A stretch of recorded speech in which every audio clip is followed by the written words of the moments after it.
Hi అండి, welcome to Satya village vlogs. మీ అందరికీ ఒక విషయం చెప్దామని అయితే వచ్చేసానండి. ఏంటంటారా?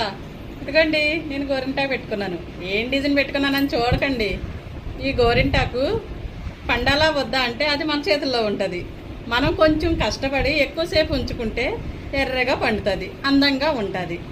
లేదు చిరాకు వచ్చేసి కడిగేసామనుకోండి, అసలు అది పండదో, పెట్టుకున్న వేస్ట్. ఎవరు చూసినా బాగాలేదు బాగాలేదు బాగాలేదు అంటారు. ఎందుకంటారా? పండదు కాబట్టి. ఇంకో విషయం చెప్పనా, మన లైఫ్ కూడా అంతేనండి. మనం ఎంత కష్టపడి ముందుకి నడుస్తామో అంత అందంగా మారిపోద్ది మన జీవితం. మనం కష్టపడకుండా సోమరితనంగా కూర్చొని ఉంటే అంతే దరిద్రంగా మన జీవితమే కాదు, మన కుటుంబంలో ప్రతి ఒక్కరిని మనమే పాడు చేసిన వాళ్ళం, కష్టాలు పాలు చేసిన వాళ్ళం అవుతామండి. ప్రతి ఒక్కరూ కూడా కుటుంబం కోసం కష్టపడండి. ముందుకు వెళ్దాం, అందరం హ్యాపీగా ఉందాం, అందమైన జీవితం జీవిద్దాం. బాయ్ అండి, బాయ్ బాయ్.